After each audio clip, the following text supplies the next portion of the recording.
So WWE just put on an example of how to do business and how to make something out of a backstage squabble slash fight. I mean, it just goes to show you that WWE. I'm not trying to blow smoke up their butt, but here lately WWE is just 10 times better than anybody in the game. So let's go back to um, Brawl Out, okay? The CM Punk versus the Young Bucks and Omega backstage scrap, okay? After this, CM Punk has said on numerous occasions that he was open to getting everybody into a room together, hashing it out, making a work out of a shoot, and doing business. And that the Young Bucks refused to do it. The Young Bucks were petty and refused to get into a room and refused to let bygones be bygones and make money out of it. Fast forward to last Sunday or Saturday at the Royal Rumble. LA Knight clearly was getting his stuff in. You go back and watch the match, it's clear to see the boo, yeah, or yeet, yeah, as it was. It was yeet, yeah, and I liked it. I thought it was great. Um, and then translate, or fast forward, as it were, to Drew McIntyre's elimination. LA Knight kind of gets in the way. Apparently, this elimination was supposed to happen a lot sooner than what it did, and be a little bit more impactful. But LA Knight was getting his stuff in. And you know what? I don't fault LA Knight for this, because so often, we hear from people like Stone Cold Steve Austin and all these old timers going, you got to do something to stand out. You can't walk on eggshells forever. So LA Knight was doing that. And LA Knight's a star. Why they've reneged on his push, I never know. I mean, after this, I firmly believe after WrestleMania, maybe you put LA Knight on Raw and have him go after the world title, maybe as a heel. I don't know. He's clearly more over as a babyface, but I'm sorry, he deserves a world title, at least one world title push. He had that little scrap of Roman Reigns, and then after that, he kind of fizzled out, and he is where he is now. Um, but anyway, Drew McIntyre was pissed off at LA Knight, came backstage ranting and screaming and throwing a fit about, oh, people need to get their crap in. People need to get their shit in. Fast forward, he storms out of the arena. He's not at Raw, which it was pretty much foretold that he was going to SmackDown anyway. Fast forward to last night on SmackDown. It's a triple threat elimination chamber qualifying match. Jimmy Uso, Drew McIntyre, LA Knight. And they're all cutting promos at the beginning. And then LA Knight comes out and tells people, I'm a big fan of mental health. And one of the things I want to use my platform to do is increase people's mental health. So this goes for all the boys and grown men out there. It's okay if something catches you right in the feels to cry. Just let it on out. Nobody will think less of you. You're no less of a man for wanting to cry. And the crowd's all cheering because, mental health. And that's such a good job from him. That's such a good promo to tug at people's heartstrings in an era where everybody's all about mental health. And then he turns around and uses that people's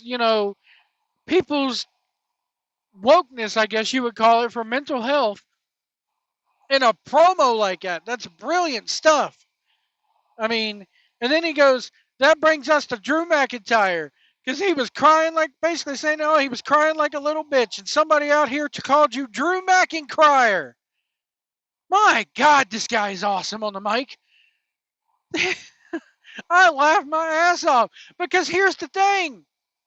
They realize, Triple H realizes, all the higher ups at WWE realizes, people went on the internet, because there is hardly any little quote unquote casual fans anymore. Okay? If you watch this stuff week to week to week, eventually you're going to go click on a WWE YouTube video. And then in the suggestions of the WWE YouTube video, you're going to see somebody, hopefully like myself, who analyzes this stuff, or somebody like a post wrestling, who analyzes the stuff, maybe Meltzer, and all of a sudden you're listening to the internet insiders, quote unquote insiders. Not that I'm an insider. I don't have any sources. But anyway, I'm not Access Media. Anyway. So then you're going to learn about the backstage thing with Drew. And you're going to learn about Drew being pissed off at LA Knight. And then you're sitting there reading the stuff about how he stormed out of the arena and he's at Raw. You know, it's an old adage that Russo said once. Vince Russo said that back in the early, 98, late 97, people were, he was bringing to them, hey, the internet. We got to get on this internet thing, get in front of the 8-ball. And Vince was like, well, not everybody owns a computer. Goddamn, pal.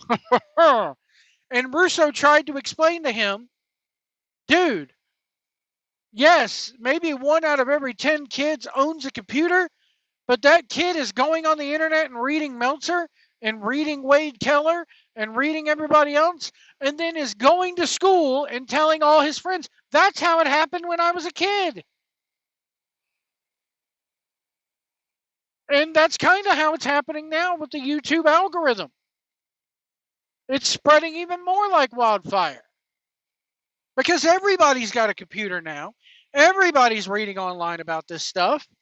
Everybody's looking at sites like mine or like What Culture or Cultaholic, all those British yuckos yakking it up every week. So this Triple H has the wherewithal to say, let's use this. And it worked. Because they go, LA Knight cuts his promo, they go to commercial, they come back, and the referee has an earpiece. And the referee has to tell them, we're back from break, let's go. So we're back from break. And immediately, right as we get back from break, LA Knight has Jimmy Uso in the corner, stomping away at him. And what does Drew do? Walk back and paintbrush slaps him in the back of the head. LA Knight then gives him a receipt, smacks him in the back of the head. Then they're rolling around on the ground like it's a damn Pier Sixer, like it's a bar brawl. And people are on the internet are actually going, oh my God, I read this last night. Oh my God, they're shooting on each other. That lasts for all about 10 seconds before Jimmy Uso comes in and breaks it up. So that makes it look like Jimmy Uso is being the professional one of the bunch and is coming in, being the level-headed one, saying, hey guys, let's work. And then right after that, they go on and work the match. They're making money off of it. They're making a work out of a total shoot. And it's brilliant. And all 3 of those guys, well, Jimmy Uso is going to do business, but LA Knight and Drew McIntyre are professional. Emphasize the word professional wrestlers. They did business. That was not a shoot. Anybody who thinks that's a shoot clearly has not been watching this like I have. If anything, they've worked you into they worked you. They got you last night, man. They got you. And it was brilliant. Absolutely brilliant. The rest of SmackDown was I thought it was pretty good. Alexa Bliss is back, and it's clearly the direction that they're taking her in. I mean, she's back with the Lily doll and all this mess. She's clearly heading toward the Wyatt Six. The Wyatt Six have not been seen on SmackDown since they got switched over there. And are we entering into phase 2 of the Wyatt Six thing? I said it since the beginning. Once they debut, then what do you do with them? How do you book them? And I think Alexa Bliss is going to be the glue to hold the thing together. I could see her and Nikki Cross going after the women's tag team championships at some point. and then maybe defending them at Mania. They got to get those belts off Naomi and Bianca sooner or later. Because I firmly believe that Bianca Belair versus Naomi may be a WrestleMania match this year. Once they find out that Naomi is the one that attacked Jade Cargill, but who knows. The stuff with Cody Rhodes and Jey Uso, really good. Building up some suspense there. Cody Rhodes telling him, hey, we'll go out tonight. If you choose me, we're going to go out tonight. We're going to be friends tonight. But after tonight, that's all over with. And you know how it is. It's nothing personal. But I gotta get mine. You gotta try to get yours. You know, that type of thing. The stuff with the bloodline continuing on, Solo Sikoa and Jacob Fatu and all them. That was really good stuff, man. They're kind of lurking in the background. They're kind of coming out and attacking until Roman shows back up again, I guess. I don't know. But I thought SmackDown overall last night was a really good show. Really good show. Kind of a, nothing really too big happening, but oh well. Nothing, you can't have surprise, surprise, surprise, big bang boom on every show. You gotta have a little bit of filler in there. Balances it all out. But that's going to do it for me, guys. Let me know what you think in the comments below. I think the stuff they did with LA Knight and Drew McIntyre, playing off hey, everybody on the internet's reading this. Let's play into it. And it just goes to show you that as a boss, Triple H can get these guys together. They probably got them in a room together. They probably hashed it out. And they probably were like, look, let's use this. Let's make money off of it. Let's make money off of it. I would not be surprised if, maybe we see Drew McIntyre versus LA Knight at WrestleMania and build off this. They got my attention with it. I know it's a total work, but it's a fascinating story. And Triple H is enough of a boss to look at these guys and go, look, this is how it's going to go down. If you don't like it, we can sit both of you. Both of you can sit out. You can both miss out on the WrestleMania payday. I can suspend you both until after WrestleMania.